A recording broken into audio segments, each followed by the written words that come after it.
Hello and welcome to the all-new call-in show, Belief Battles, a weekly show ready to take your calls about religion, atheism, and secularism, featuring co-hosts, atheist and international VTuber Mateo and Mark Peralta, an ex-evangelical pastor, now atheist. So without further ado, Belief Battles. Call 1-866-696-6698. Belief Battles. Oh, is that video audience going on? Hey, Mark. Hello, Mark. How are you? I'm as usual. A little bit sick, but happy to be here. Hey, Mark. Hello, Mark. How are you? My idea, or I'm hearing myself twice. A little bit sick, but happy to be here. Hey, Mark. I'm getting major Hello, echo. Mark. I don't know what's going Or on. I'm hearing myself twice. Maybe because I don't know, dude. Okay, maybe now I had that YouTube open. Oh, maybe that. Maybe that was the reason, right? Yeah, it's done. It's done. And by the way, how's it going? You sound awful, man. I sound awful. I look awful. I am awful. But the show must go on. That's why I'm here. That's why we are all here. And hi, Lisette. Hi, Phil. You're spreading germs. Get out of here. Go get some I like to be rest. here. You're being love kicked this out, place. man. You gotta get back to sleep. People, I will miss you all. I love you. Welcome everybody to Belief Battles. I'm Mark Peralta, and with me I've got our special guest, Yay. surprise guest, Lisette. We're so happy to have you. How's it going? I'm so excited to be here. Seriously, I'm super stoked. Finally, Mateo got sick and I can just boot him out and take over for a little bit. But I'm kidding. I really hope he does feel better soon. He sounds really bad. That's right. Yeah, he sounds. It feels so weird because like last week I was the one that was feeling awful. It's like we're switching places. So You were contagious last week. You got him sick. I guess there's some kind of internet thing going on. Holy Spirit intervention. That's right. Well, folks, for those of you that have tuned in, we are Belief Battles. And we are a call-in show dedicated to giving the opportunity for theists, God believers, whether Christian, Muslim, Hindu, etc. It doesn't matter. If you have supernatural, believes in the supernatural, beliefs which we no longer hold, that we reject now, and we want you to give us a call and give us the opportunity to listen to you and let us apply some reasoning to it. So we want to talk about it. We want to know why you believe in God. And specifically today, if you're a Christian, we are looking to see if you can provide us with the reasons why you believe that Jesus Christ is divine, whether that's the Jehovah's Witness perspective of an archangel, or whether that's the traditional Catholic or Christian Trinitarian. I don't know, maybe this is new to you, but Orthodox Christianity, it believes in the Father, the Son, and the Holy Spirit, all God. And so we want to know why. And so yeah, give us a call, or if you prefer online, you can also, there's a link on that's pinned to the chat where you can join us even on video if you like. So, all right, well, Lisette, so tell us how's life? What's going on with you?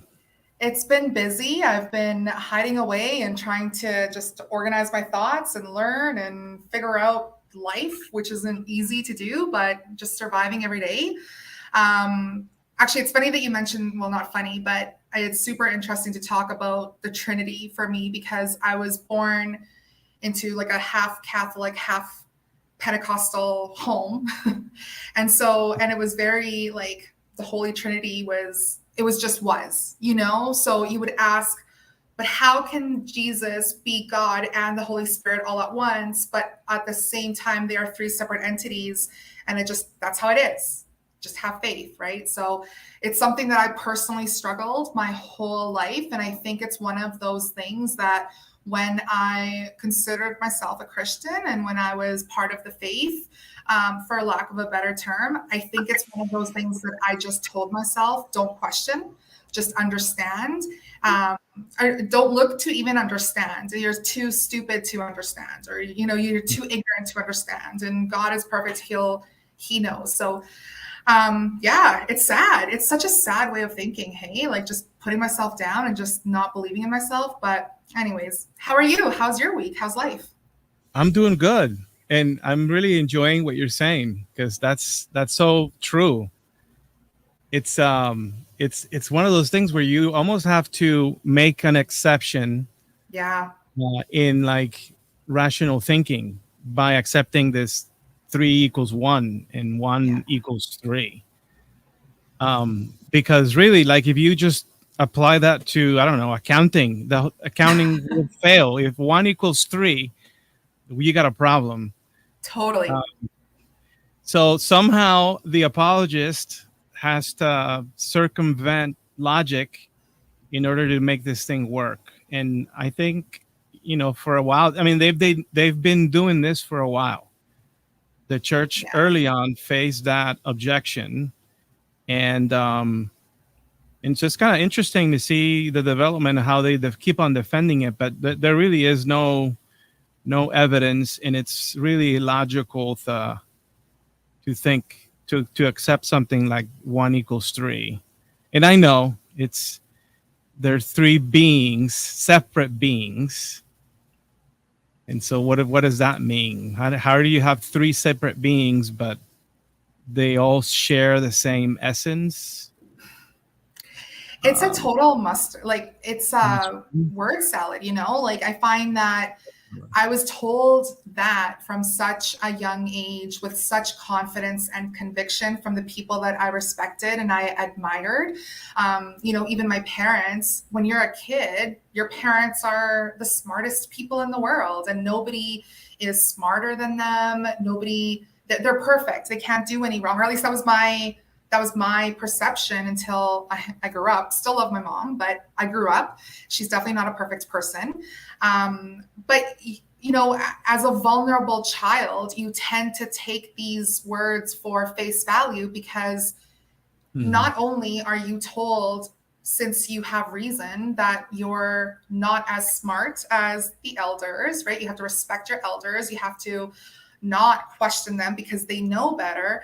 But you are also looking to these people for your information. And so how do you even discern what information is good information from bad if that's the only source you've ever had, right? Like, it's such a vicious cycle of indoctrination. I've said it from the beginning, Mark, and I think I will always say it. And I think it's I say this with a lot of care, because I don't want to offend people who genuinely have good intentions. But indoctrination of children, in my opinion, is child abuse, because you don't give them any other possibility, any other chance, right? And so when I look back into my life, and if I ever dared to question anything, they had such a convincing way of telling me or shutting me down and dodging the question, right? Like, at the end of the day, pastors and priests that I've gotten to know are all exceptional at dodging the question. So they can talk for like a solid half hour, and by the end of it, you'll be like, okay, I don't think you answered my question, but okay. Because then you feel stupid, right? Like, how is it that this person spoke for half an hour and I have no idea what they said? And they know how to work around it. They've got answers for everything. Because ultimately, like, what they're practicing is more like they're reasoning with the conclusions and already from the get-go. Yes. It's like presuppositional apologetics. And so it doesn't matter, like, they can always find some sort of way around it, some other verse that says this or that. But ultimately, it's just not going to be convincing. And I agree with you. I think the earlier that one is able to implant those ideas in a child, the more likely that they will continue to accept them as adults. Yeah. And I think the church kind of knows that. If you notice, I mean, I'm not sure where you are, how it is. I'm sure everywhere is a little different. But here, where I am in the heart of Texas, just about every church has like where they spend their money the most is the children's program. Mm-hmm. That's where the majority of the funding is going to. Yeah. The facilities, the people, the training, whatever. And it's amazing because they know that it's like if the kids are happy, the family is happy, and that means the family is coming back. Totally. But if the kids are not happy, they know the parents won't. They'll go to another church that has a nicer facility. Yeah, absolutely. So I'm in Alberta, Canada, and this is what I like to call, and I'm not the only one, so it is commonly known as the Texas of Canada. So you and I are just neighbors, basically. But here, it's really interesting. I had a conversation with a coworker just earlier this week, and I was talking about summer camp, and I hold a very secular household, and that's super important to me. And my mom is very Christian still, and she always will be, and I respect her.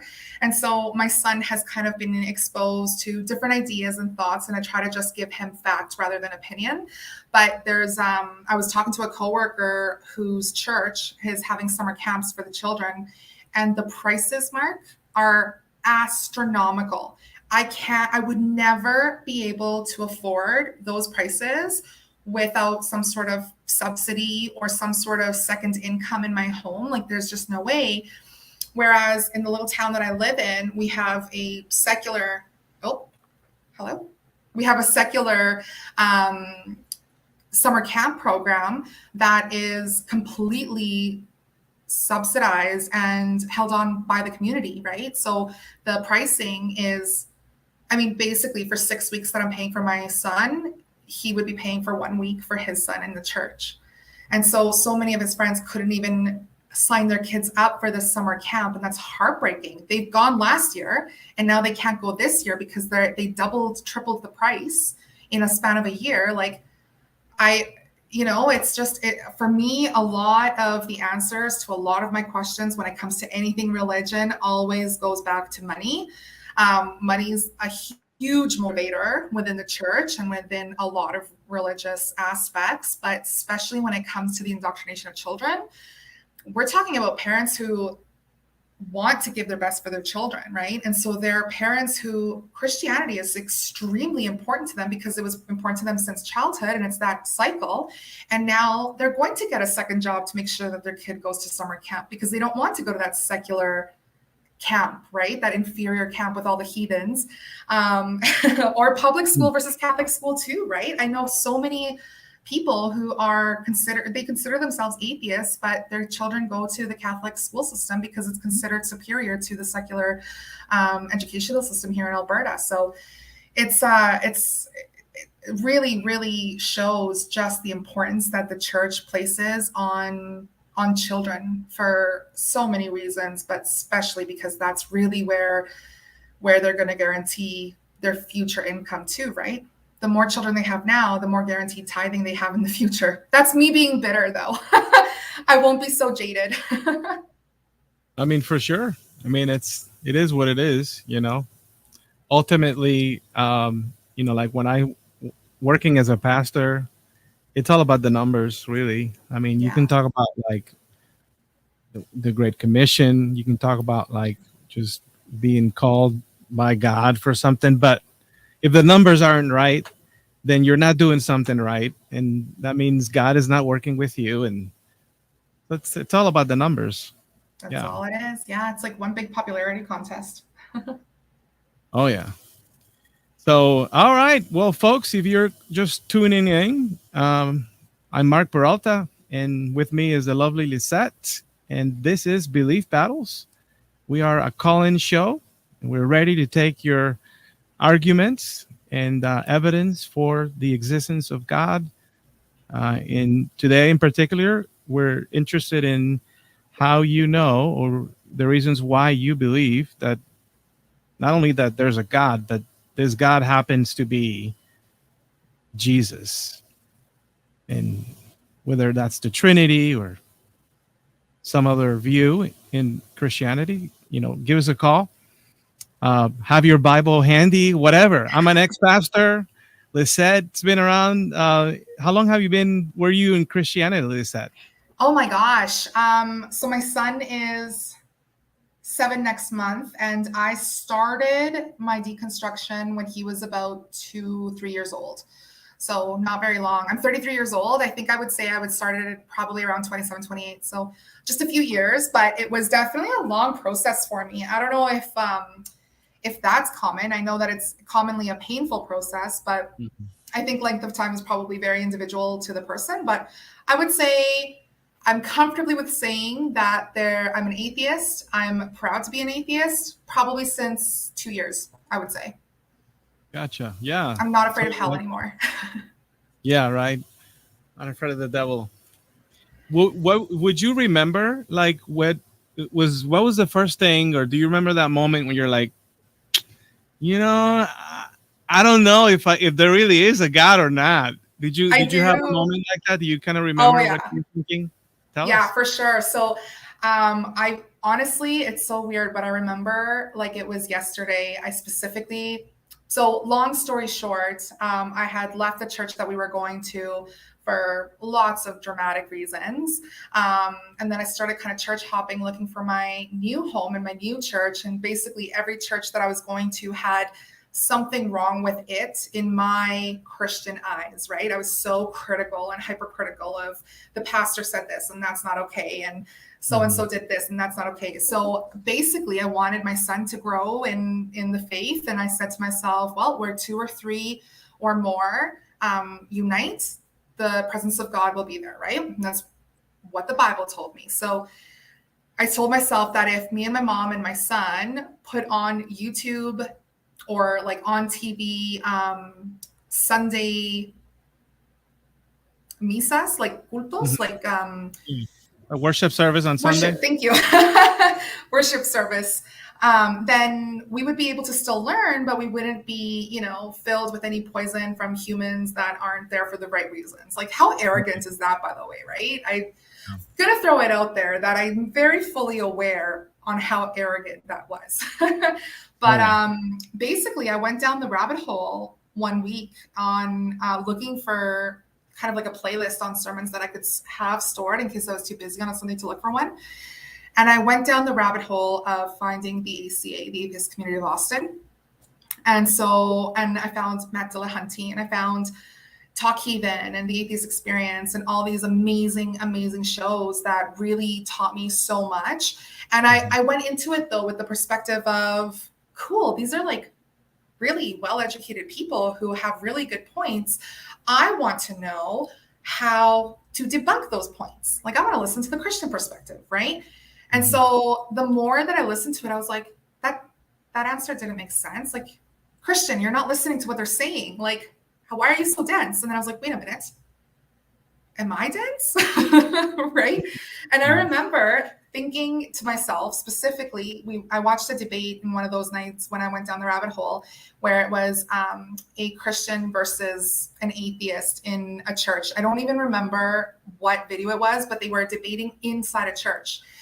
And I remember the atheist, as he was getting off the stage, looks and says, never again. Because he was just so demoralized, I think, and just the way that he was treated was really poorly. And I remember thinking to myself, a true Christian would not be talking to somebody like that and making them feel so poorly. Like, they were really ganging up on him, right? And the whole church was like clapping every time the Christian speaker would say something and they were just really like, they wouldn't even let the atheist talk and stuff. And I remember thinking, they're not listening. They're not listening. And I remember laying there and thinking, am I listening? Like vividly, like I felt that like fear and that almost like beginning of that questioning, right? And then like everything else, like the Trinity that I was just saying, it's kind of just push that to the side. Like, don't think about it. Don't think about it. It's not a thought that I want to go down, but over time, and really it was just YouTube. YouTube was my deconversion. YouTube is the reason that they say in churches for children to not watch YouTube. Yeah, I'm pretty sure. I'm pretty sure they know what's going on. Right? It's amazing though. Like we have access to so much information and so much knowledge, and just I was never exposed to what a logical fallacy is ever. And that's, reason and logic. Like it's just, I was told think logically, but nobody ever told me what logically meant, right? So it's really cool that we have so much access to information, and I get to choose now what I want to learn and how I'm going to go about it. And I get to really make that decision based on unbiased research, right? It's really, really cool. Mm-hmm. Yeah. So that's very interesting. For me, it was very similar. I mean, yeah, my doubts, they actually started in seminary, but I was my own apologist, right? I mean, we all kind of were at some point. And so I argued hard. And initially, like YouTube for me was mostly for like my hobbies. Mm-hmm.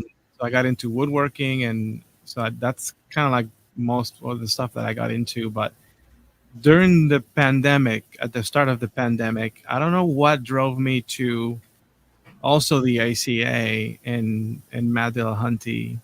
And that started just like an avalanche of other recommendations that took me further. But then I'm like turning to my books. I'm like, what? It's just like you start opening up, and once you reach the point where you're like, I can be honest with myself, I'm not really sure if there is a God.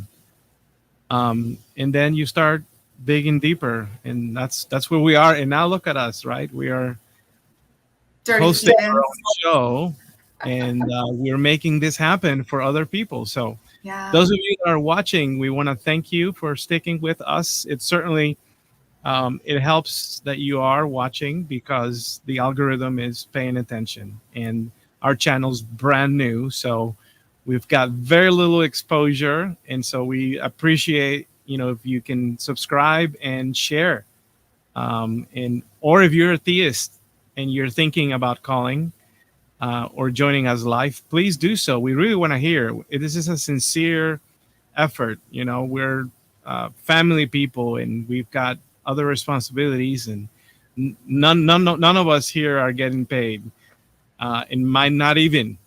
So it's we're doing this because we care, not just about us, but we care about others too. And we'd like to see others challenge our unbelief as well, because a lot of atheists are written off as closed-minded people. And what you were saying reminds me of just how effective the church is at demonizing. Yes. And so how easy is for like that group mentality to like gang up on someone like that. And because you're right, they're with the devil, right? This is obviously the work of Satan. So that's what they're telling each other, but that's horrible. Totally. I mean, I remember the terminology in the church that I grew up in was people of the world, like stay away from people of the world. And again, with that arrogance, right? Like we are people of the world. We all are. We're all human beings. Like we are all trying, well, not, I shouldn't say all, but for the most part, as humans, we try to do what we think is good, right? And so to see that arrogance of like feeling above and superior, I'm just a person that wants what's best for me and my family, and I genuinely want what's best for the stranger that sits beside me on a bus. I don't think that I'm better than them or worse than them. We're all equal in my mind and in my eyes. And what I would want from this, my number one goal, is just to explore these ideas and to find what has brought people to that blind faith. And if they're okay with that, I mean, like I said, my mom is Christian, right? And I don't know if one day she won't be, or if she has questions. I know that she asks, we have some really interesting conversations, between us, and we know when to stop because it's getting a little too deep, right? Sometimes it just needs to end. But I want to know the truth. Like that's what's important to me. I want to know the truth. And if somebody is able to provide me with evidence, whatever that may look like, that there is a God and that their God or multiple gods or whatever religion they belong to is the one true religion and one true God, I would like to know that. Now, full disclosure, I'm not a huge fan of the Christian God. I don't like the guy, right? He's not my best friend. And is it the guys? The guys, yeah. Him, her, they, who knows? Honestly, like I think, to keep this kind of PG, I'm just going to say we wouldn't be friends, right? I wouldn't bend the knee.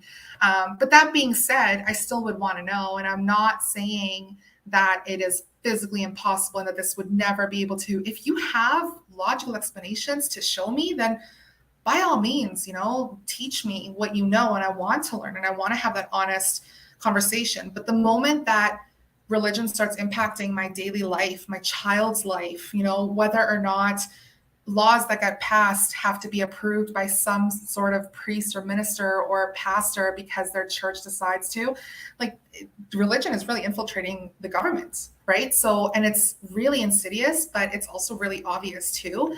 That's when I have a problem with it. And that's when I want to challenge that mindset too. And I want to challenge and push back saying, have you thought about this, right? Are you really okay with this? Yeah, for sure. Church needs to stay out of the way when it comes to politics. I don't know why, but I mean, I think I know why. I think they want to take all the credit, and part of that comes with powers, right? The powers and but yeah, we want to learn from you if you've got evidence for the existence of God. What does that look like to you? Why do you believe? We want to know what are the reasons why you care about this. All right. So what else? Going back to our talk about what we talk. We've hit on many interesting subjects today. That's my ADHD mind. I just go from like one place to another. Sounds good. So we were talking about our deconversion stories. So you started then in COVID, Mark? Is that when you kind of started to explore? Yeah, although we had stopped as a family going to church several years prior. Gotcha. Okay. So I was on a long journey, where I kept on sort of digging deep in some of the questions, and ultimately during the pandemic is when it was just like a switch that flipped. And I turned to my wife and she was like, yeah, I'm thinking the same thing. So we both, Apostate Ann and myself, we both deconverted together.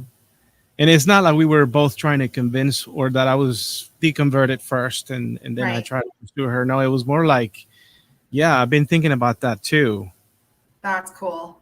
So, but when that incident happened at church where I was let go, and I've shared that story in other places, on YouTube.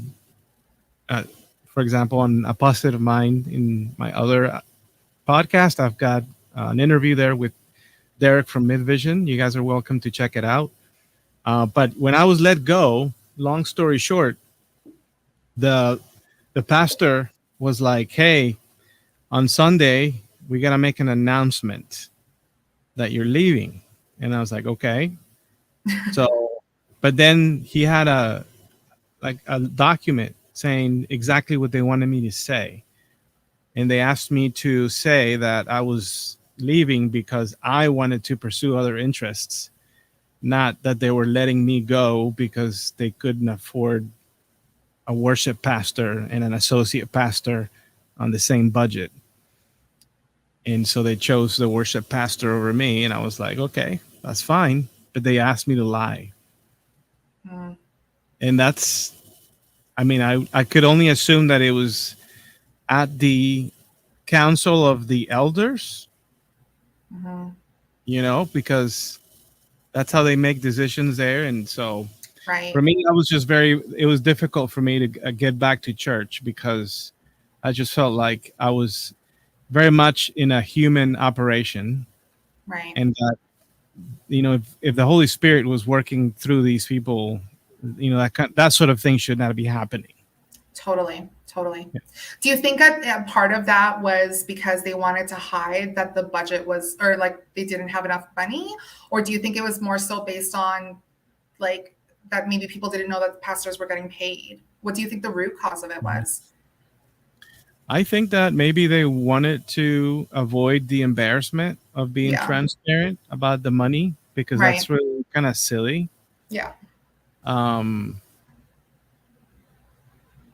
Other than that, I'm not quite sure, but it was to me very dishonest, and it was very uncomfortable.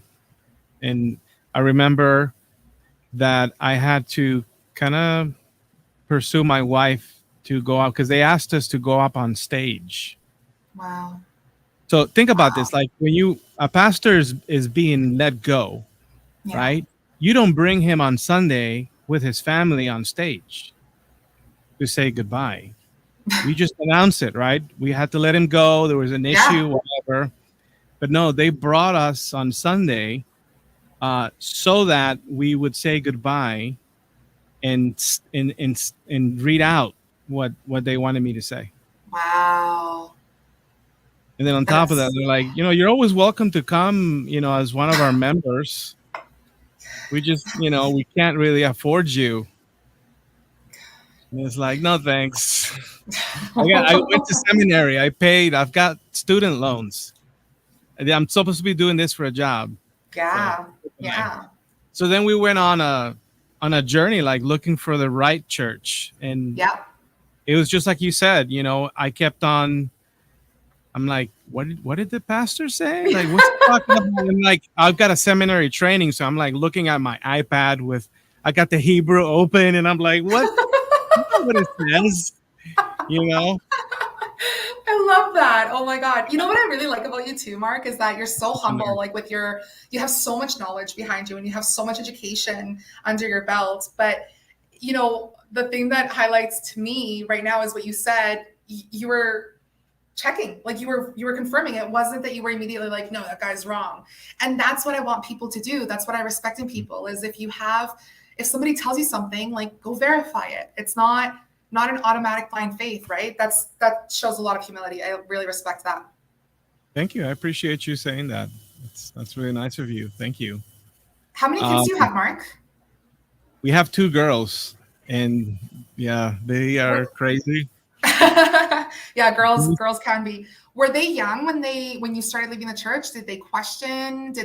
Was it more of like a shock that they weren't going anymore, or was it just not noticed? It was a shock because for us it was everything. Church was everything. Right. I mean, before I went to Bible college and then seminary, I had already been at the church leading Bible study groups. I had already been at the church serving.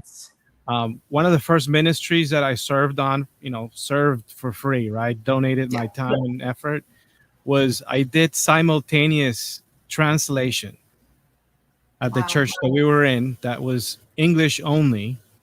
And then I would get up on a booth and simultaneously translate in Spanish because we had a large Spanish speaking congregation within the congregation.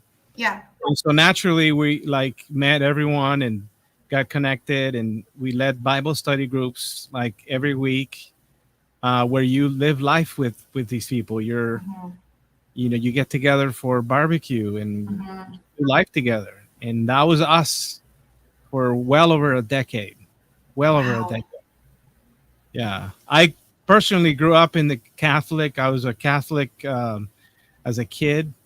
And so early on, these ideas, these concepts were already pretty ingrained in me. Mhm. And then later as an adult, I started attending evangelical church with my wife. And there we heard the gospel, the Christian version of it, and got rebaptized. So we did a public baptism as adults. So for those of you that are wondering, because usually, like we get written off, like, oh, you were never a real believer, Totally. Yeah, I've heard Yeah. that. Or like, yeah, or the Holy Spirit, like, never really, like, seriously, like, I went through everything, the whole hands in the air, Hmm. super convicted of my sin and super Hmm. convicted of like needing to surrender my life, and to the point where I changed my degree. I was on track for going to dental school. Oh, wow. Yeah, so I did a pre-medicine. I graduated pre-medicine, Wow. and while I was in college, that's when I started going to evangelical church, and I was like, you know what?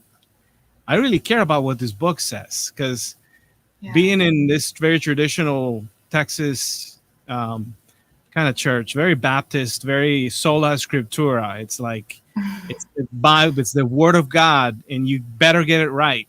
So Yeah. all that was part of behind me, and I'm like, you know what? I think that I want to learn more theology, and maybe I'll be a professor Yeah. and teach, because I've also enjoyed teaching in my years, and that's how I went off to seminary instead of going off to dental school. Wow. And I know I would have done very well because that's the industry that I actually work in. Oh, is it? I was as early as 19. I was a dental assistant already. Oh, wow. Yeah, so I've been in the dental industry for 20 years. As director, Yeah. I went around all over Texas, sort of leading teams and whatnot. But I started as an assistant, and so for me, quitting the ministry later was easy because I had something to fall back, and I'm Right. very Okay. fortunate. Something that I feel very thankful Yeah. that I had that, because there are many like me that perhaps are still working at a church even though they Right. question their beliefs, but they have no other option, because what are Right. you going to do? What would you do? Yeah, no kidding. I thought you were going to say, when you said leaving the ministry, I thought you were going to say how infuriating it was, that almost, like what you were robbed from, right? In those years. Do you feel like that, or do you feel that that helped you grow more within yourself? Mhm. Yeah, ultimately, I'm very thankful for every step of my deconversion journey. That's awesome. But yeah, I do feel like, well, I invested a lot of time Yeah. on and money on tuition, on books. I was a fiend. Like when I was in seminary, I had a routine. I always had a routine. My routine was get out of class, and then I would stop at the library in Dallas Seminary, and I would look up books and things that I'm like, you know what, this is really interesting. I want to own my own copy because I don't want to drive down here. That's awesome. So then I would go to the bookshop, and they Oh, have an wow. amazing bookstore at Yeah. DTS, and I would just buy. I would buy one or two books a week, because I'm Wow. like, I want to, have a nice library at home where I can reference things and look things up. And so I spent a lot of money on books, but I'm really grateful. I think all That's that has awesome. been part of who I am today. And so I feel very fortunate. That's amazing. That's amazing. I remember one of the biggest things in my journey was realizing that I had never actually read the Bible. And I was a Christian my entire life, right? Like I was born, my father was very Catholic, so I was baptized Catholic as a baby. And my mom she dabbled in basically all Christian religions for lack of explaining each one. But, you know, for me as a Catholic as a child, going to Catholic church meant being there for an hour and kind of trying not to fall asleep, and then making sure that I got up and had my communion, and then sitting back down and listening to the priest talk. And that was always for me really interesting. Like he always had really good analogies, and I somehow was able to turn what he said and apply it into my life and try to, you know, have deeper thoughts like that. But did I actually ever sit down to read the Bible? Never. And it wasn't until I started questioning that I was like, wait, there's no way the Bible advocates for slavery. What? No. Oh, it does. Yeah. That kind of reminds me, like my wife, she on occasion will have a conversation with one of her family members that is very into like Christianity, and she's very open about it, my wife. And so she'll engage her, and every time it's like they're always assuming stuff like, who is your God? Kind of like implying that because we're not just rejecting the God of Christianity, the only God for them, but we must be worshiping some other thing or some other deity, because how else would you explain them not believing in the real God or something? Yeah, exactly. It's, yeah, totally. It's, you know, it's funny how we can be so far geographically and even from different originating cultures. Like I was born in Chile, South America, but all of this, it's all the same. You know, what it comes down to, it's got those same tactics, the same indoctrination, the same methods, I guess, of captivating people and capturing people and attacking and using the vulnerable. And it just, it unites us atheists. And I think one of my biggest joys in being able to say I'm an atheist and comfortably saying that, you know, like not fearing or like having to whisper it, was knowing that I have a community, and I found a community online, and I found, you know, hearing stories from other people, like hearing your story, that's super, super inspiring, right? Like to know that you went through all of that education and you're still sitting here today, like humble and grateful. I mean, that is what I would have 10 years ago thought of as a perfect Christian, you know, somebody who's humble and kind and educated and all that, right? And now ironically, that's all my atheist people. Like that's my atheist community right there, right? So it's a beautiful community to be a part of, and I feel really lucky for sure. Yeah, I agree with you, and I think so. Let's talk about that, right? Because that community aspect of this conversation is very important, and I'm sure those of you watching right now, or those of you listening in the future, we know, trust us, we know how important community is for you. Oh yeah, 100%. I said it earlier. We live life with these people, and you did the same, and so we know what it's like. But I think also part of our deconversion story is, at least it was for me, and I think is similar to you, but I want to know more, is finding a community online of like-minded unbelievers. Totally. And for me, it was nuestra experiencia atea. Teo, I don't know if you're watching. If you are, you shouldn't be. You should be sleeping. But if you are, thank you, buddy. Because there I met others, and you know that's where we belong. And I'm very fortunate that we find others to talk about these things. How was it like for you? Very similar. I mean, for me, I've always been more independent and like to myself, and I wanted to always be involved in community to help and have, you know, be able to share the things that I've been so lucky to have, and how I would have said it. I still do to this day. I still have those Christian terminologies that kind of slip out, but I called myself very blessed, right? I still say that to this day, where I'm like, I think about it after, I'm like, whatever, I know what I mean. But I wanted to have a big family, and I grew up very alone. And we immigrated, me and my mom immigrated when I was 6 to Canada, right? And so my whole family was left in Chile. My biological blood family was left in Chile, and we were here, and winters are really, really cold, and we hibernate in the homes, and there's no sun. Like the sun would set at 4:30, 5 o'clock, and it would rise at 9:30, 10. So winters were really long. Seasonal depression is absolutely a thing. Not having that culture where you could just walk into your neighbor's house and just say hello and have tea with them.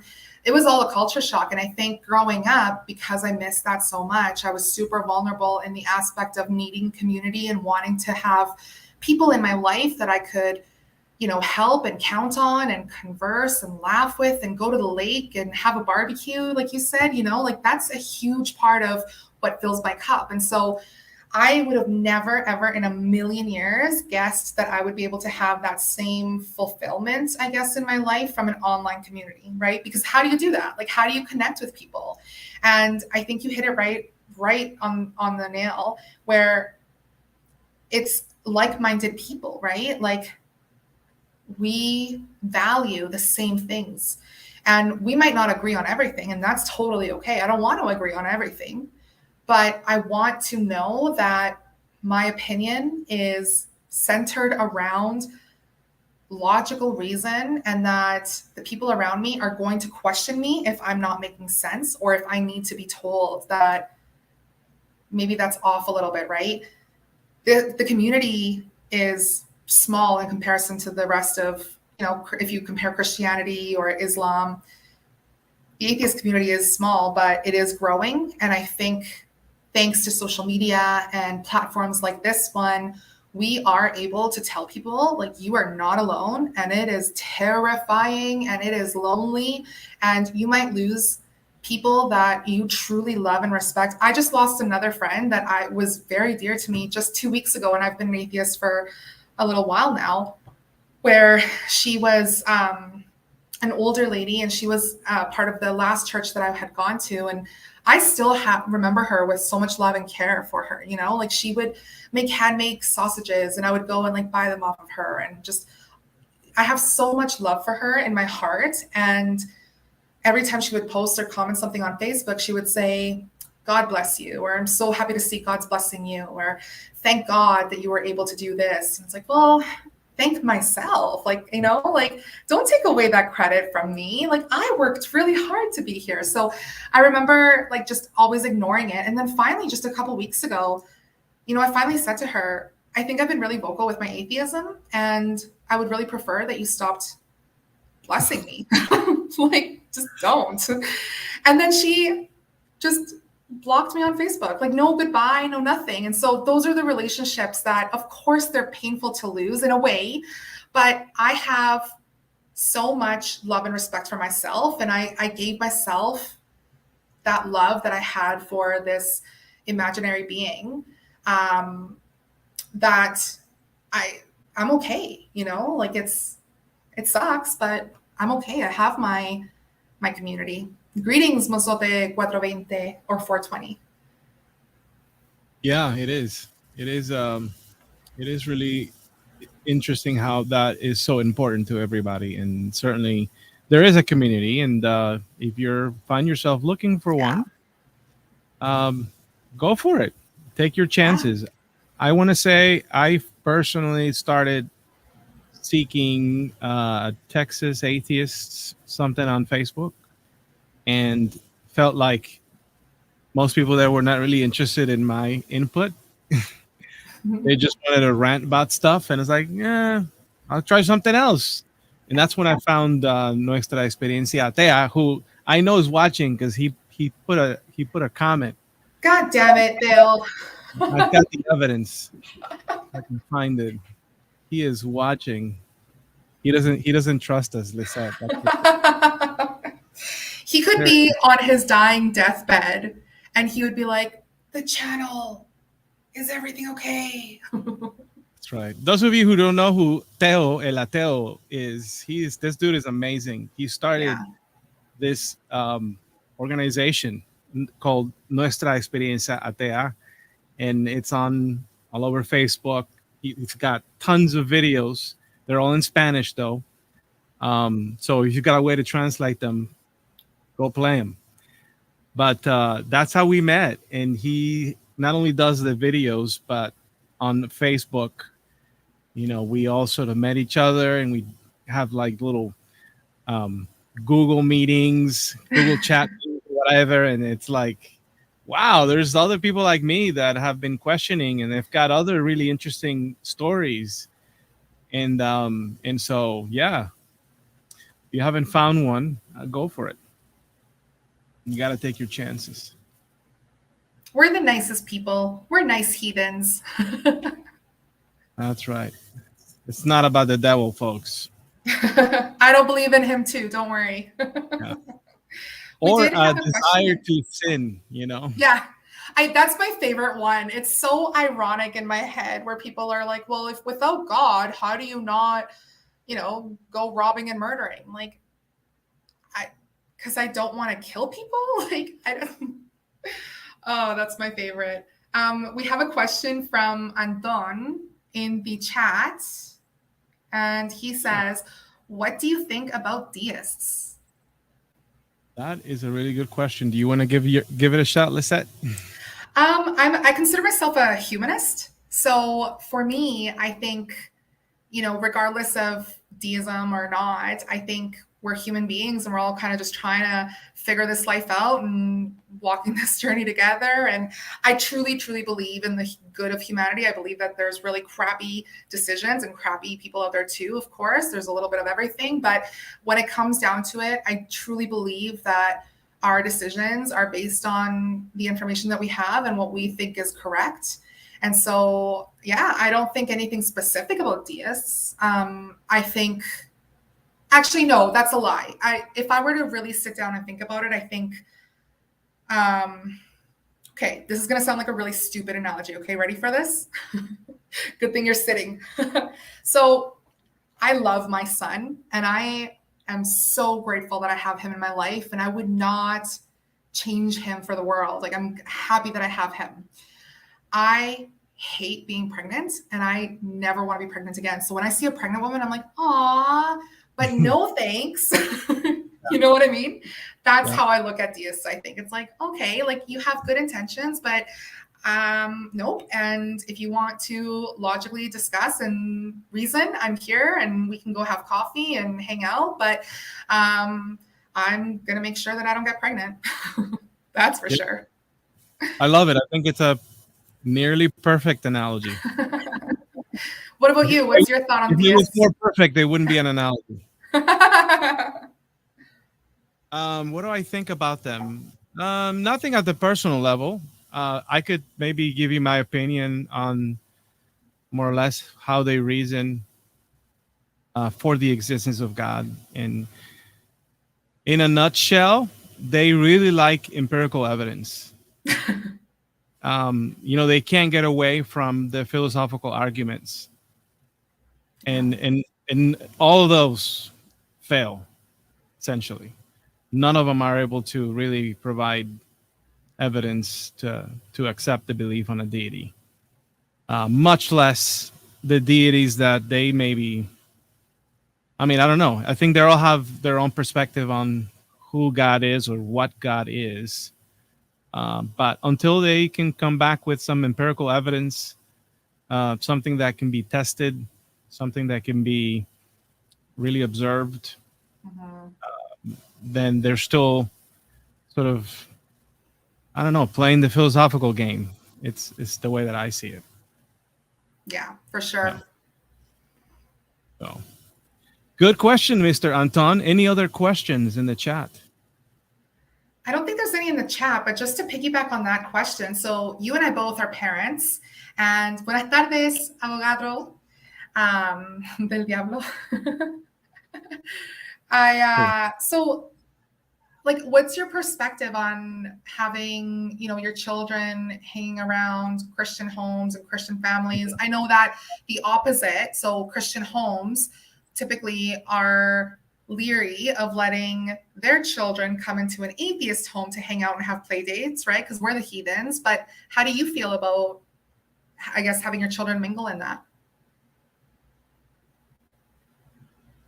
Well, for them, it's been rather interesting because they really went full spectrum in a matter of maybe a year.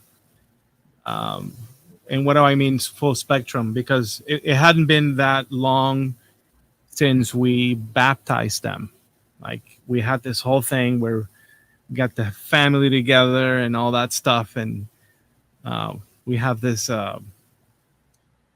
this thing that kind of looks like it's meant it's meant to be a fire pit, but it was so big that it almost looks like a well. Oh, okay. Yeah, it's so big that it looks like a well. And so we can fill it up with water and stuff. And so we filled it up with water and made our own little baptismal thing, and we baptized them and all that stuff. And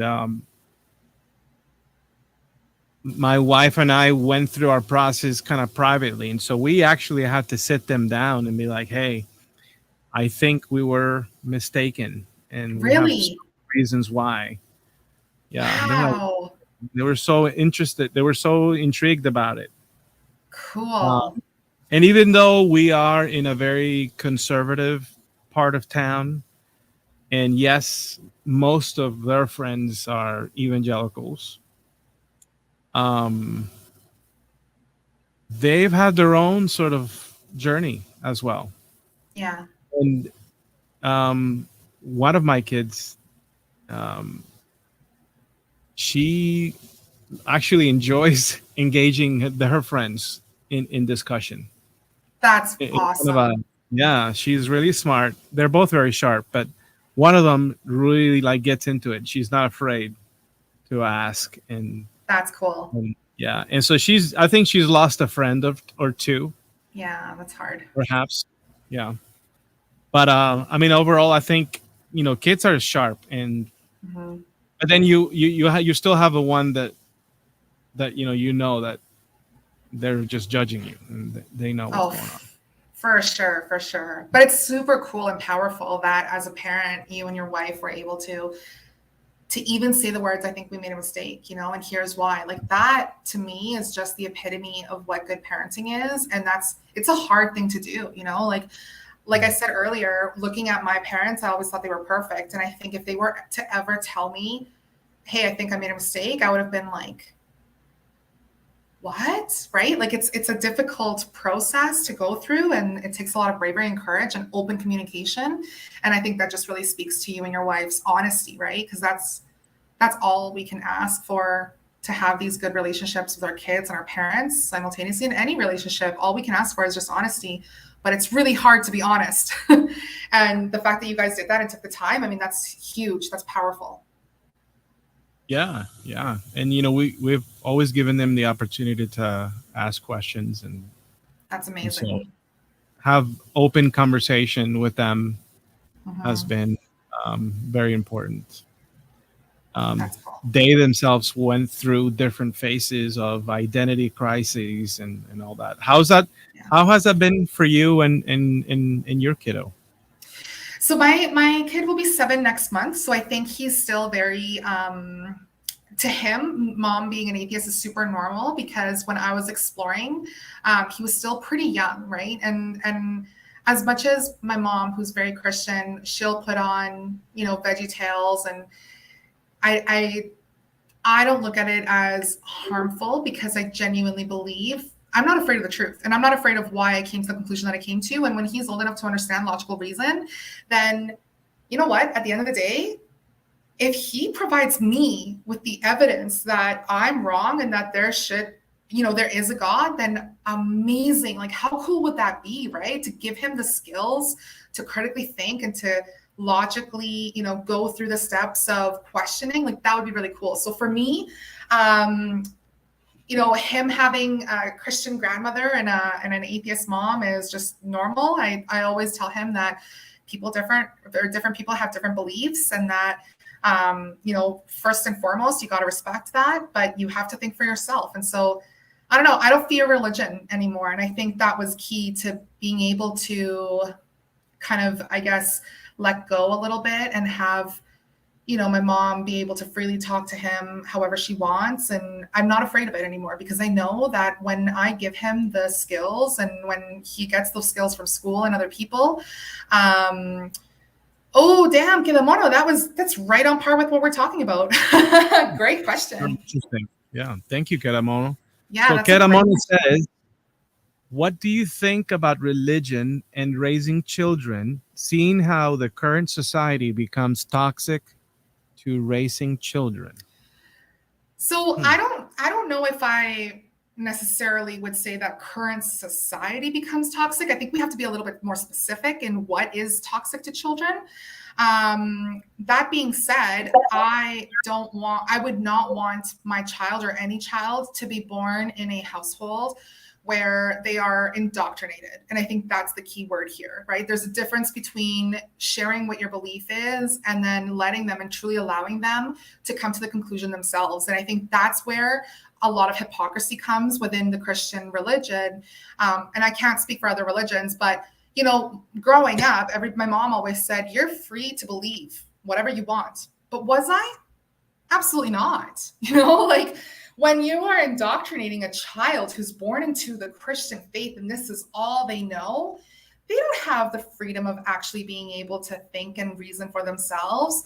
And if they do, then that's because you've infiltrated logical thinking and critical thinking skills and a lot of other things that have nothing to do with religion. So, for me, I think indoctrination, again, is child abuse. And I think that giving them a very limited view, narrow scope of the world and society and limiting them to one worldview is not honestly saying that they have if they have freedom of choice in their belief. If you only ever show a kid cartoons and they have no idea, or if you only ever show somebody black and white TV and they have no idea there's color TV, can you really give them the option of saying that they prefer black and white TV? No, that's all they know, right? So that's what I think.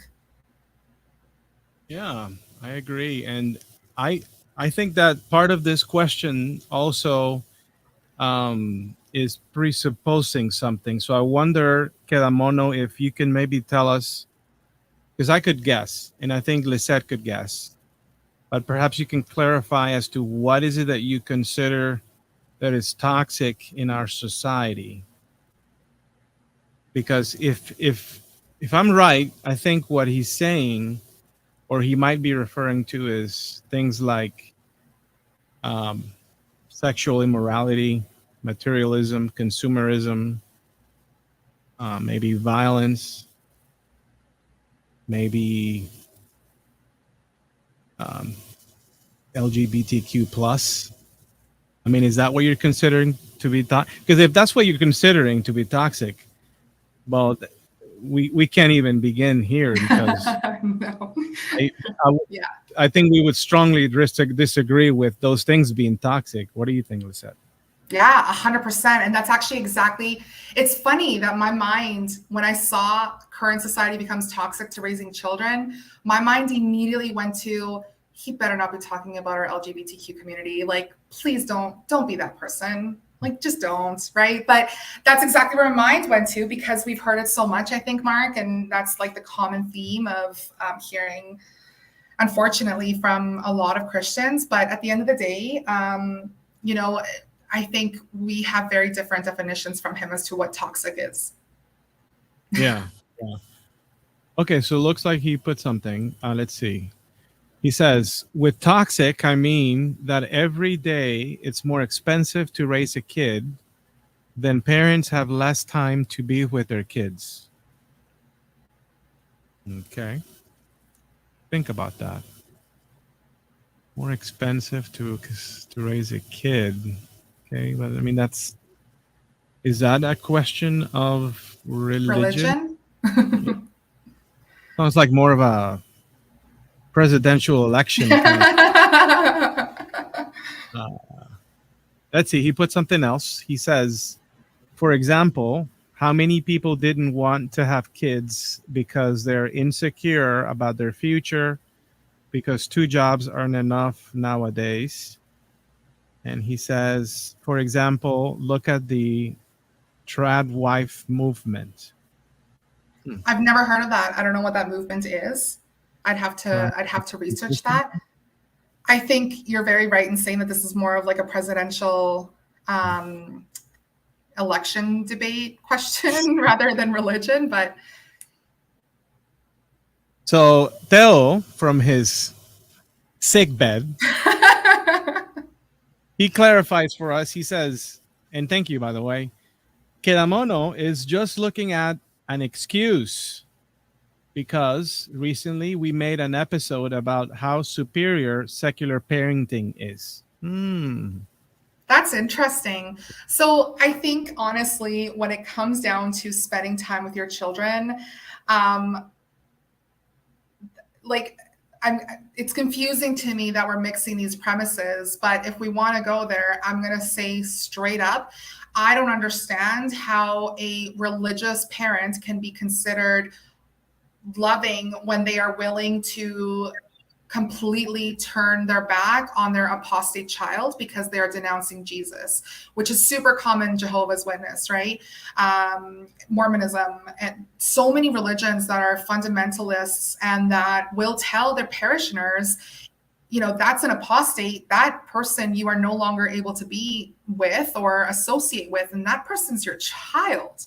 So I don't know how there could ever be an argument for jobs and spending more time with children when, if you are somebody who is going to choose a God over your child, your moral ethics or your parenting skills mean absolutely nothing to me, especially when we have biblical stories like Abraham, right? It was like, I'm going to kill my child because God told me. Like, I'm sorry, have we not decided that I'm a mother and that I'm not going to kill my child regardless of who asks me to? Like, are you serious? Yeah, I don't know. I don't think there's an argument to support what Kedamono is saying. And I think this is an attempt also to really distract from the underlying cause. A Christian parent doesn't spend more time with their children than a secular parent. A parent who wants to spend time with their child is going to spend time with their child. And that doesn't mean that they believe or don't believe. That's their values and their core values with who they want to be as parents. What do you think? Yeah. And I mean, I think essentially, if we're going to talk about parenting and how religion affects parenting and onto the child, I think religion really is going to cripple your children. Yeah. What I mean Absolutely.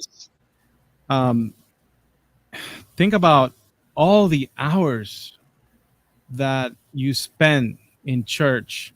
Totally.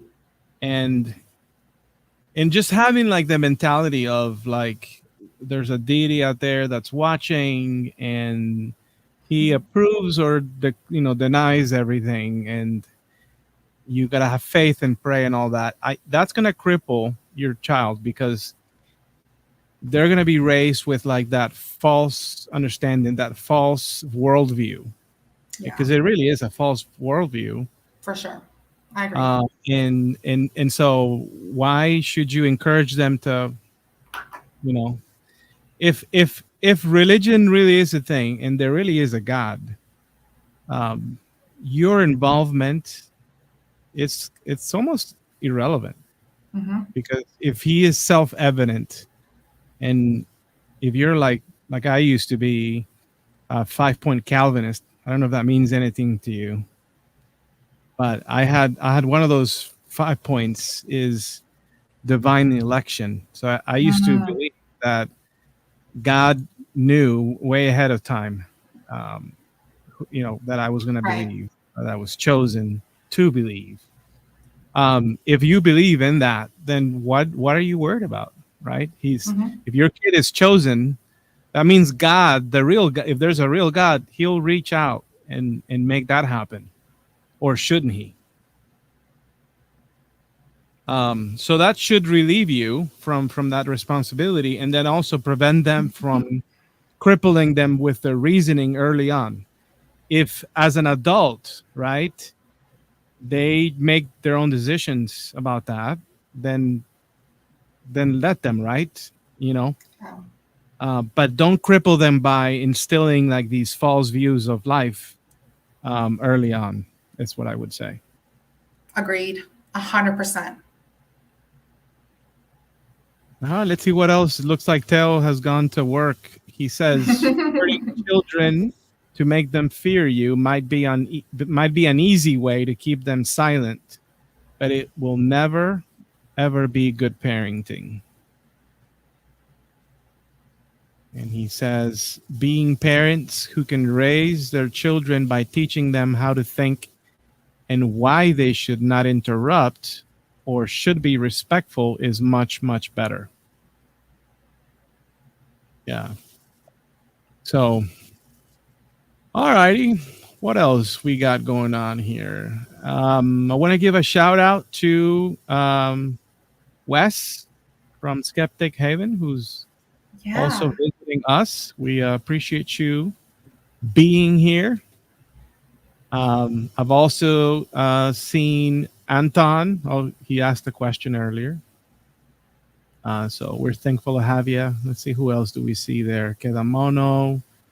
Um, TARDIS check. Hi, TARDIS check. hey. All righty. Well, let's see. We are about an hour and 12 minutes into this. How are we doing in time, Lisette? I'm good. I'm happy. Okay. You want to stick around for a little more, or what would you like to do? Oh, we're being infiltrated. Yeah, you are being Oh, Dale. infiltrated. Guys, maybe you should check your private chat because there is someone who wants to join you. I just came to say that. And thanks for the nice word. And I love you all, people. I'm running away now. All right. So, okay. Okay. So we've got someone with us, and is Mr. Keramono. Keramono, who's been active in the chat. So we appreciate you for coming. So let's add him to the stream. Here we go.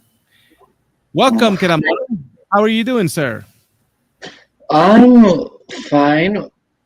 Well, I'm not fine, but that's what you should say when somebody asks you how you are. So I'm fine. You're fine. All right, man. All right. So what do you have for us today? What would you like to talk about? Well, my question is about I mean, raising children and religion, but the modern world is somehow toxic to raising children. I mean, the society. I was talking with Theo about his. He made a video about this, and I talked with him. I mean, a little bit. He didn't agree with me, but also the question is, do you think the conservatives, the religion is somehow good in this? I mean, when I say society is toxic, is people have less money. People don't usually spend a lot of time with kids. And religion say, I mean, if you hear any preach about family, they say you should be some time with your kids. I mean, some aspects maybe are a little toxic, but in So, another, Kinamono, hi, nice to meet you. I think this is the first time that we've spoken together. So, just first, I'd like to say hello and thank you for joining us. I'm nice. excited to chat with you. I just want to confirm so that we're on the same page and that we're having an honest conversation. Do you believe, Yes. Kinamono, that if you are poor or if you live in poverty, that you are toxic to children?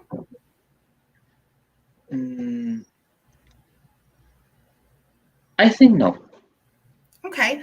Then what is exactly toxic to children in today's society, and how does poverty or lack of money have to do with the toxic part of it? What? Can you repeat it? Yeah, for sure.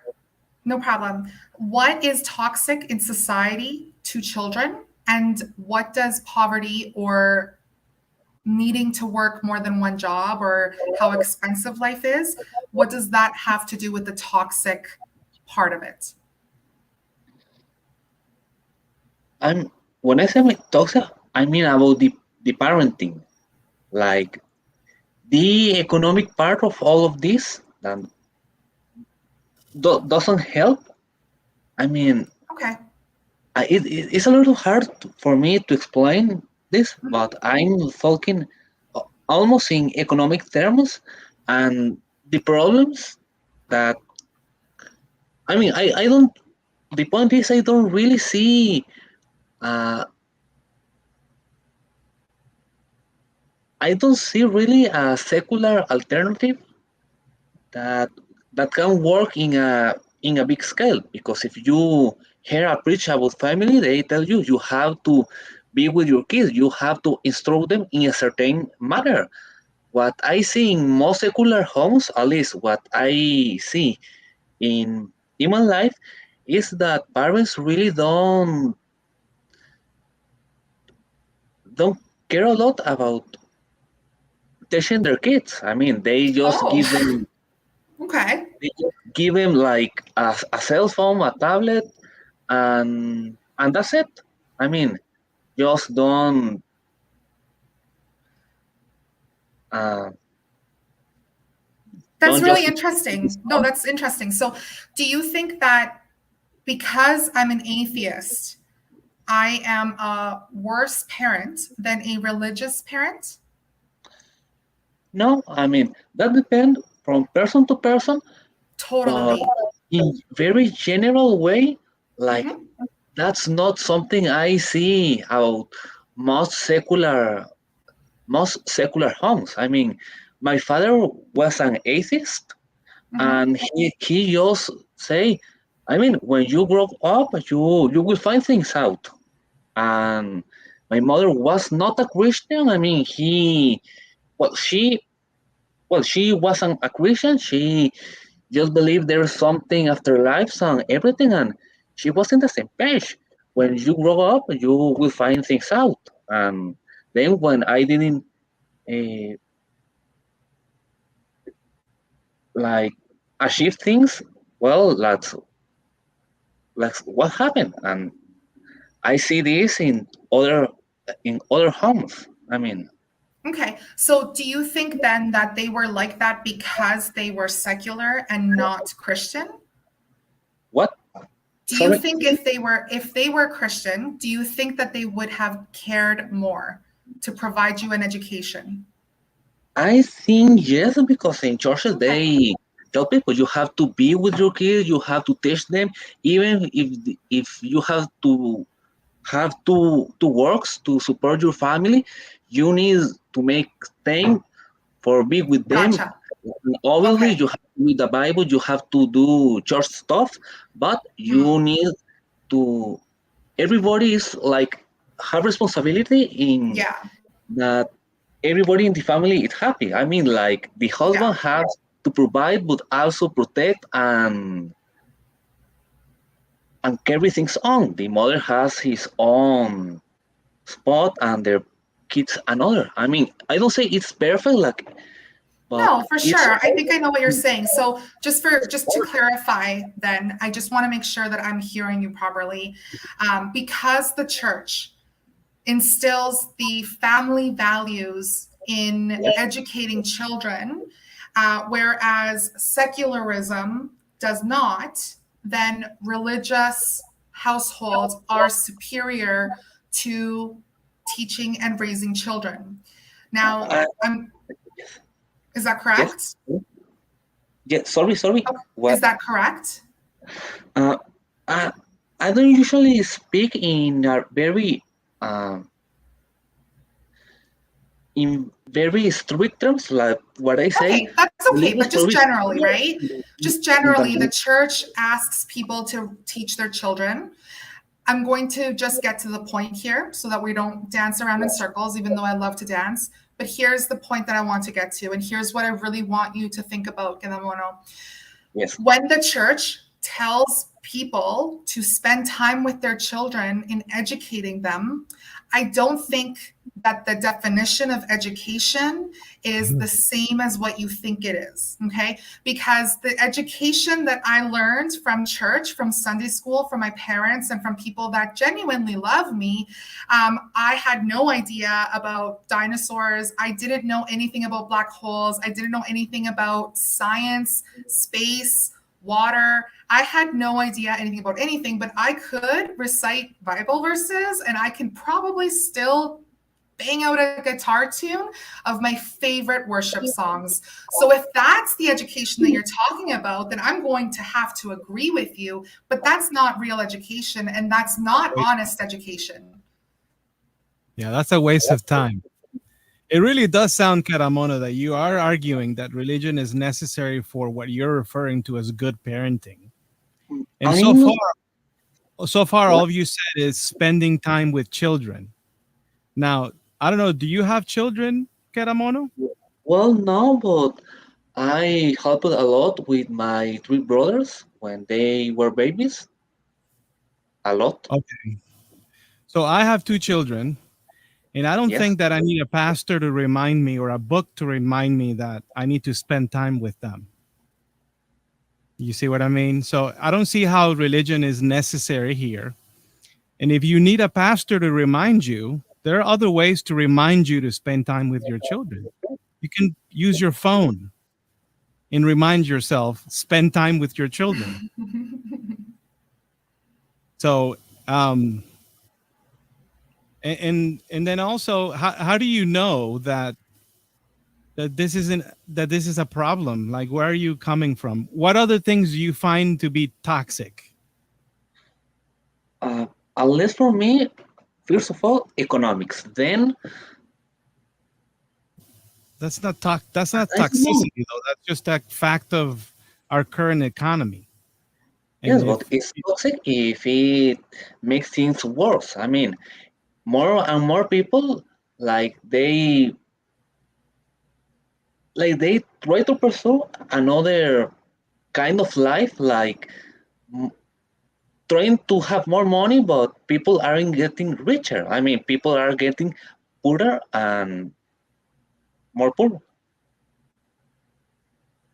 But yeah, I that's think what I'm religion saying. is setting us back instead. Go ahead. 100%. Instead, I yeah. just, I've been really lucky enough in my life to have lived through different economical states, right?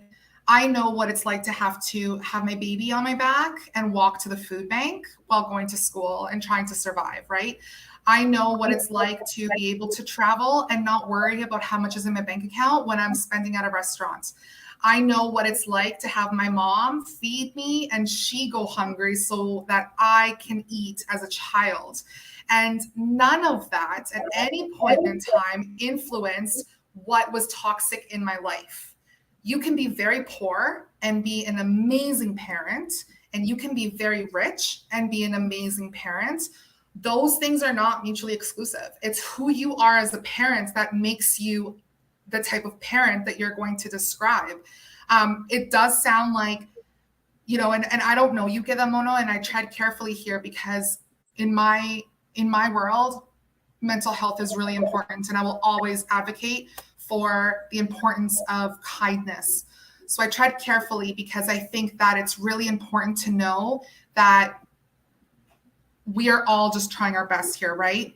What it comes down to, though, is our own traumas are going to influence how we look at things.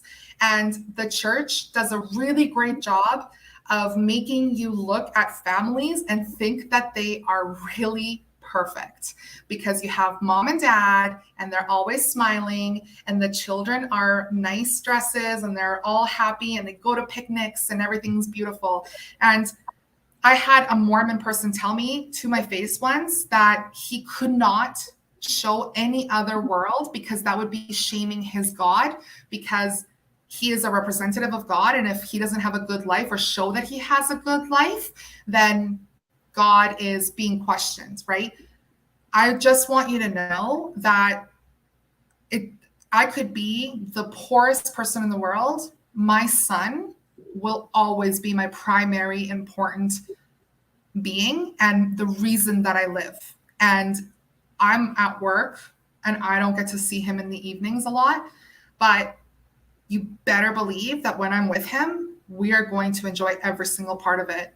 And do I have to leave because I have to provide for my family? Yeah. Does that make me a shitty mom?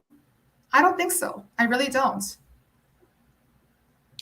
Yeah, and you know something else. I don't know about you, Keramono, but when I lived the Christian life, we spend way less time with our children than we ever do now. 100%. I mean, this is no joke. I mean, what's the first thing you do when you get to church, right? All right, kids, let's take you. We drop off children's ministry. Bye. Mm-hmm. I mean, it's childcare, dude. You're not spending time with your children. You might spend time after church and you meet family, but you don't need you don't need church to get to gather with family on Sunday. You don't need church to go to a restaurant. You don't need church to have, your family over the house or visiting the abuela or whatnot. Totally. Has nothing to do with it. So but you're eliminating half of your day, if not more, wasting your time. And that's that. You want to talk about education, indoctrinating kids. That's the education that you're getting at church. You're not getting proper education. You're not learning science. You're not learning stuff that's going to make you money. I mean, if you're worried about economics, shouldn't we be teaching our children to like be better with their money? Shouldn't we be teaching, spending time with our children on maybe creating a home business for them or developing a career for them? If anything, the church is discouraging society from advancing. Okay, of personal examples. I won't speak for her, but I know at least one person that will say, the church asked me not to go to college. Right? How is that helping us? The centuries where the church ruled is the Dark Ages. You think about what happened during the Dark Ages, we were majorly set back. So you want to talk about the church is the solution.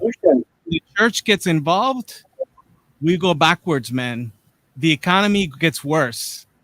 Unfortunately, we are in a material world, and we've got to be sharp, and time is of the essence.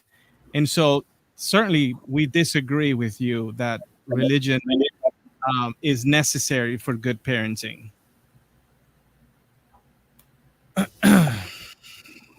Well, I understand your point.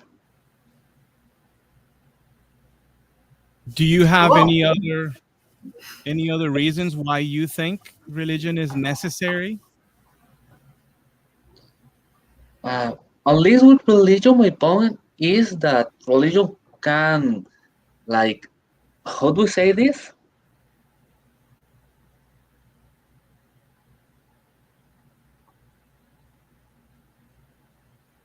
Well, today I really don't know what to say. I mean, my point is that it's not necessary in the strict term of the word, but it's like the best way you can achieve more people in the easiest way. I mean, it's it's something like, for me, is religion isn't necessary in a lot of things, but it's the best way you can achieve a lot of people, like, most easily. Maybe with this, like, morals, and, well, with that. Given can I ask, what is a good parent? Can you describe to me what a good parent looks like? a good parent, Mhm. somebody will love their kids, that that will give everything to protect them, and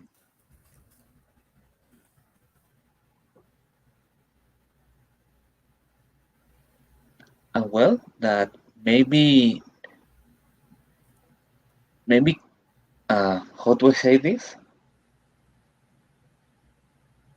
You can say it in Spanish. We'll translate. Ok. Mhm. Que no deje que sus traumas terminen reflejándose en el niño, o sea, que no. Yeah, I understand. So, what you're saying is like intergenerational trauma and passing Yes. down trauma from generation to generation. Someone who loves their kids, someone who would give everything to protect them. Nowhere in those 3 points is religion. I agree with you. Those are 3 traits of a really good parent. And those are 3 traits that I aspire to have as a mother. And none of them are dependent on religion. You know, I know.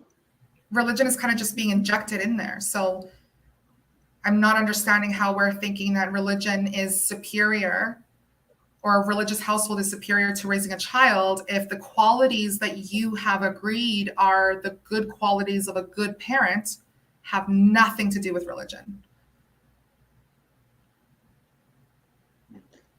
Like for being parent, there is no manual. I mean, nobody gets a manual to be a good parent. But So in true. other way, like religion is like a manual that somebody else give to you. For a lot of people who maybe they don't know the best way exactly how to raise their kids, maybe that's somehow somehow better. I mean, I'm not saying it's your case, because about what do you say, you are a very good mom, but a lot of people don't have idea of what to do. They just, Totally. I mean, Um, that's the only point. so I don't have any idea what I'm doing either. I'm part of those a lot of people that you are mentioning. Um, the only difference is that I don't need a god or a priest to tell me that I should love my kid or that I should give everything to protect them or that I should not transfer my traumas to him and I should protect him from that. I think that it's really easy to inject religion into that conversation as a way of excusing religion. But I promise you, religious or not religious, no parent has the formula on how to parent. And we shouldn't, because Gidamono, what it comes down to is every child needs a different parent. I am not the mom I thought I would be. I am not the mom I necessarily want to be. I am the mom that my son Benjamin needs. And I have to adapt to what he needs from me, not give him who I am, but give him what he needs to grow and succeed in life. And religion or no religion, it's an unnecessary addition that you're adding to it. I promise you, religion doesn't teach people how to love their kids. I guarantee you that. I would be willing to put my hands in fire to say that anybody who is a parent that loves their child didn't need to learn that from their church. Guaranteed. Yeah. And what part of the Bible really are you referring to as something useful for parenting? Theo says that you need to read your Bible. He says, even worse, it says that God knows and your parents also know. So if they don't show your love, you should just blindly obey. And that it teaches that children should be obedient bots, and that if force is necessary to do that, that's okay. I mean, it teaches you that unless you are willing to hate your mom and your dad or leave them, that you're not ready to be the disciple of the Messiah that you're identifying with, what part of the Bible do you think is actually, do you find to be useful as a parent? Well, you're not a parent, but you think that might be useful to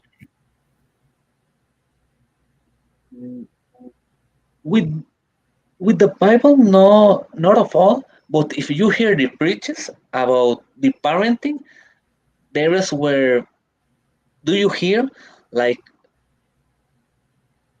the order of things, like that's more what I was thinking about, like more about the conservative idiosyncrasy. I mean, I know there is problems. For example, if the son is like part of the LGBT community, he or she will have a very hard time. But what I mean is, Why? Why are they going to have a hard time? well, it's something that is not. A lot of people from society doesn't look good. People who aren't heterosexual.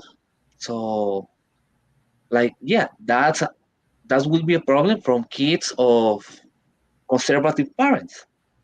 But in the other hand, like in the preachers, like the idiosyncrasy as a whole, like you parents should behave in a certain way. I mean, you are conscious about you as a mom, like what do you do?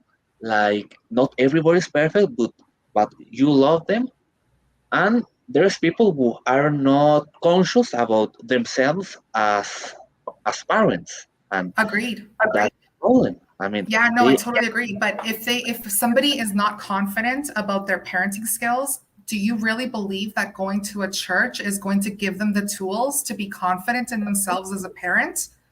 Because all the church will preach is that they don't know anything and that their parenting skills have to be based on what God tells them is okay, to the point where if God tells you to murder your child, you should do it because God is superior to your child. So nothing in the church is loving towards a parent and child. Look, the way that I see it is I would want to learn how to fish so that I can fish for the rest of my life and eat than to have a church provide me with a fish, right? I'm still going to be hungry and I'm still going to not know how to feed myself. Going to a church that is going to do a children's ministry and take care or teach my child an education is not giving me the skills that I need to have the confidence as a mother in order to raise my child. I am passing that responsibility onto an organization that has been known to provide abuse, physical assault, sexual assault, indoctrination of brainwashing, and essentially everything that I want to keep my child away from. So I really have a hard time, and I really don't see where you are injecting the need for religion into a happy, healthy home. When you define a happy, healthy home, you're using adjectives that I agree with as a secular human being, not as a mom who knows what she's doing, because I have no idea what I'm doing or how I'm doing it. But what I do know is that I love my kid and I would protect my kid and I want him to have the best life possible. And nothing about that desire comes from a God or from religion. Totally opposite. I was able to have that the moment I left the church. Yeah, and not to mention, Caramono, that there are lots of resources for parents out there that are secular resources. Religion just muddies the water because while they might be contributing in some sense, like, I don't know, perhaps, and I can agree with you, and maybe creating an environment where families come together and have fellowship, right? That might be pretty positive. But then it comes with a very heavy price, and that is the introduction of false beliefs, chiefly the one where you teach your kids to believing a deity that doesn't exist, that has no interest in your life, that has no input or effect on anyone's life, but yet we raise them to to have an imaginary friend and to put false hope on things that truly don't exist, and that's a waste of time. Not to mention the bigoted ideas that come from the Bible that we don't have to get into it, but there's a lot more bad, honestly, than good that's coming out. And I would ask you to think about, like, maybe what is one good thing that a religious person can do with regards to parenting that an atheist secular parent cannot do. Cannot. Well said. What do you think? Well, Because certainly spending time with your children has nothing to do with the belief in a God. yes, I know. Yeah. Yes, I know there is no. You cannot say like religious parenting is superior to secular parenting. The thing I'm saying is there is people who are not conscious about themselves as a parents, and maybe they need a guide, some kind of manual, and they are not conscious about they need it. I have seen this in real life. I mean, with people I know in my own family. Did you just say that religious parenting is not necessarily superior to secular parenting? So Yes, I mean, okay? So you're now saying, I just want to be clear, you're now saying that they are maybe equal, but it depends on the parent? yes, but the point is that for the most people possible, I mean, the society as a whole, like most people will need some kind of manual. Not everybody is conscious about themselves, about what they are doing, about how they act, if they, about all of these kind of things, and they don't seek help, and they don't receive help, and and then there is problem when they are parents. Something and so that religious community, unless they have some kind of order in the middle of chaos. I think you And meant plus, chaos. yes, and plus the economic situation, the economic status that I mean is for me the most toxic thing nowadays for parenting. Okay, sorry. So just to kind of go back a little bit, this manual that you keep referring to, so can we talk a little bit about that? Like, are you referring to the Bible? Is the Bible the manual? Religion as a whole, I mean. Religion provides a manual on how to be a parent. Like something like that. I mean, symbolically. Yeah. I mean, it's complex. Like, it's not necessarily something writing in the Bible, but most of churches have some kind of likely teach something likely. I mean, So what is the last sermon that you remember hearing in a church that would be an application of what you're saying? Mm-hmm. Like this good parenting lesson.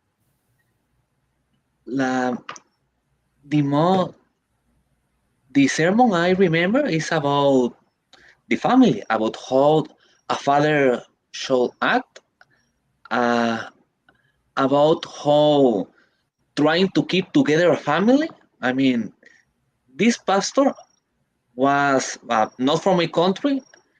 I watched him in on internet because I get a recommendation about him. Do you hear about Paul Washer? A No. very prominent Calvinist. Well, like his sermon was about family, about the role that a parent has. Like he has to provide. He is the person who protect, who provide, but also he needs to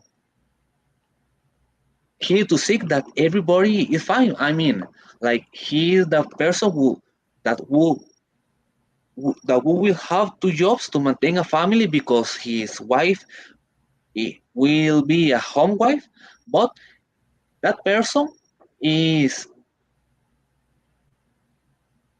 like the father not only provides but also is the kind of person who his wife and his kid will be happy to receive when he come home. I mean, the ideal parent in Christianity is not Homer Simpson. Do It's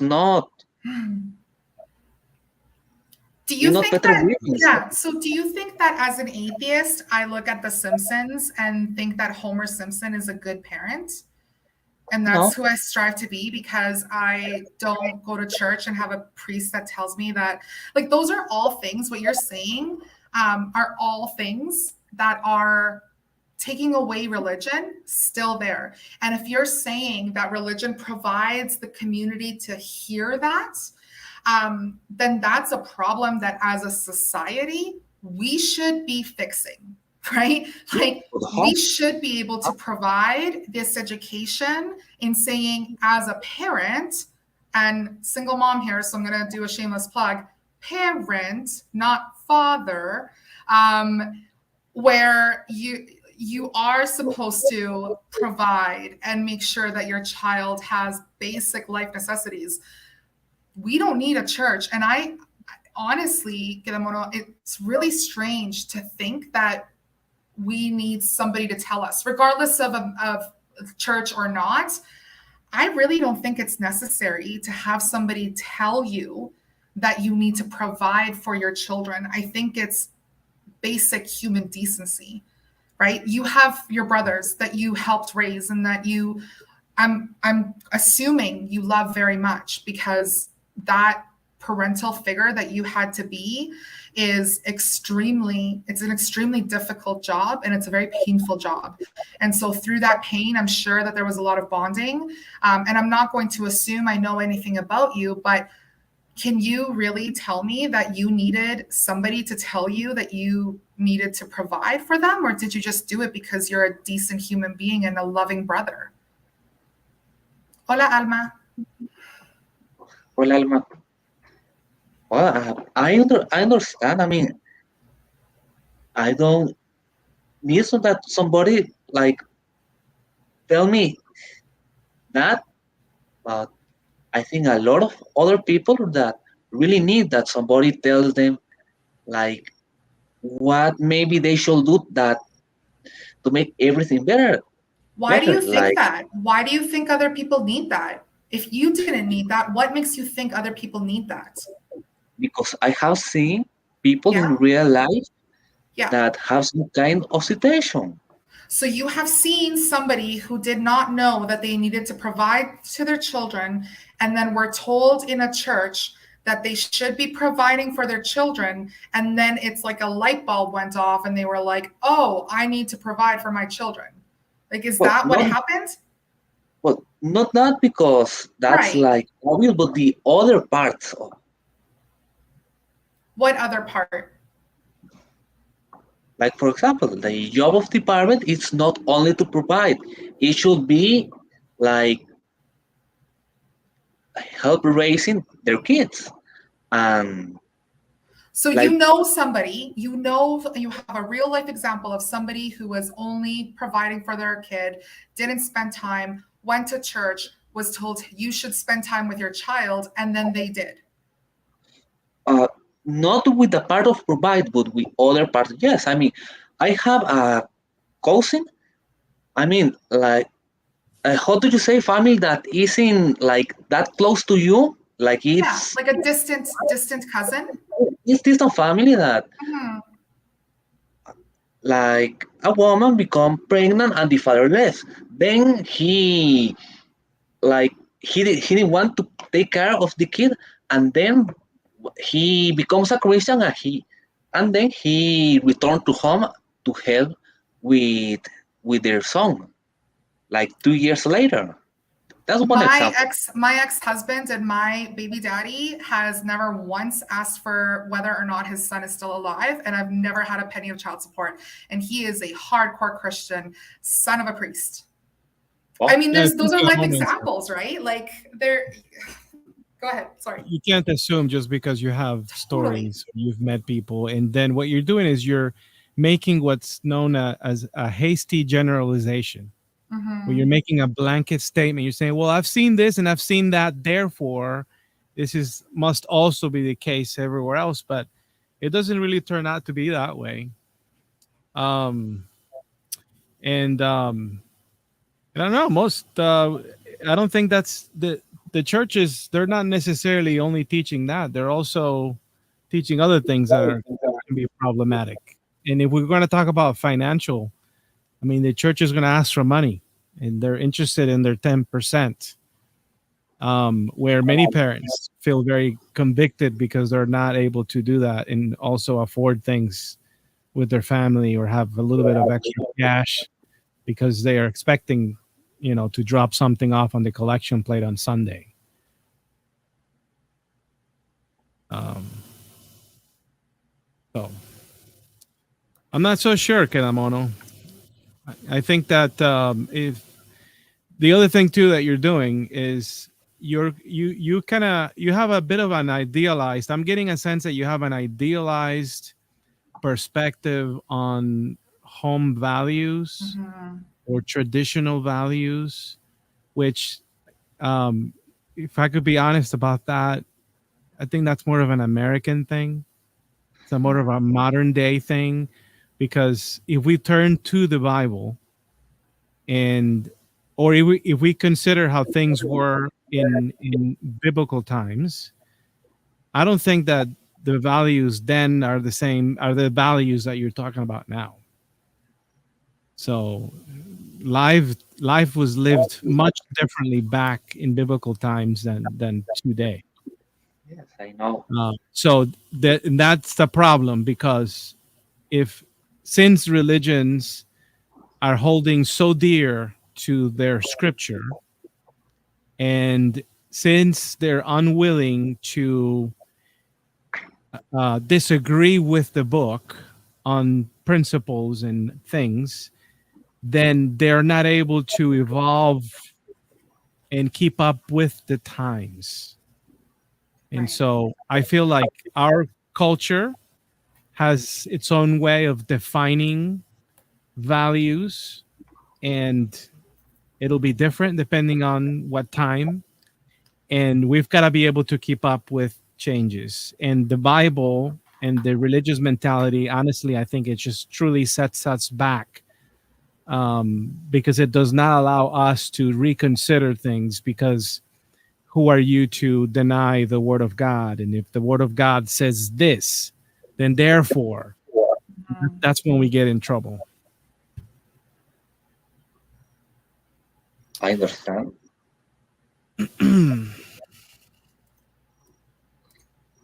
I do appreciate your perspective. I just want you to know that I appreciate your perspective.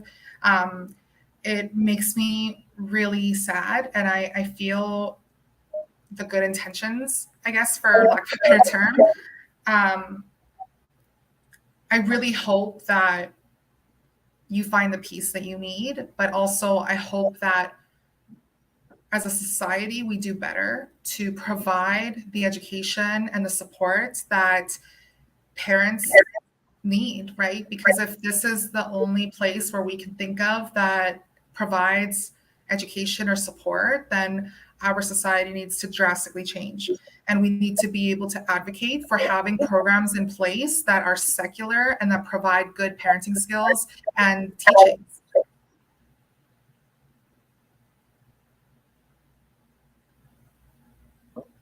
I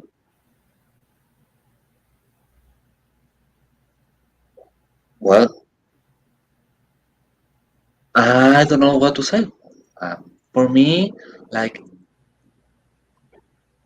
for all of this, it's a there is a problem with society in the very heart of all of this, and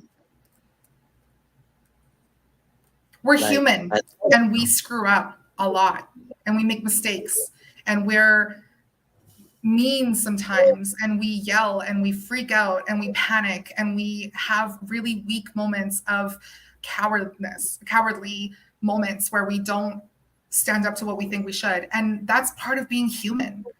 And that's, following a church and being a Christian isn't going to take that away. It's not going to take away your humanity and your being. Part of life is figuring yourself out. And I think that the only way, or I shouldn't say the only way, but for myself, the way that I was able to figure myself out was leaving the church and actually figuring myself out rather than blindly following an imaginary friend. Yeah. And when it comes to family, time is very precious. Totally. Time There's a flies. lot of time being wasted on church, unfortunately. And so we don't recommend it. No, I have an idea. So we'll use this platform right now I will express the opinion right now. And I will say, parents, spend time with your children, love your children, protect your children, and try and heal the trauma that you have so that you're not transferring that over to your children. There. I've said it. You don't need church. Thank you, Kedamono. I'm going to take you down as we're going to bring this to a close. We appreciate your time and your input and your questions. We hope that you return next time we're here. And thanks for the moment to talk about ideas. Yeah. Thanks. That sounds good. All right, folks. Well, welcome to Belief Battles. We are glad you're here. It looks like maybe perhaps this would be a good time to bring us to a close. What do you think? I think so. Yeah, it's been fun. It's been a lot of fun. And I really want to thank you, Lisette, for hopping in and on the hot seat with me today and being brave, for engaging others in conversation. And we love your input. And we're really thankful that you made this time to be here with us. I also want to thank those out there that are watching still, and please like and subscribe. We really appreciate it.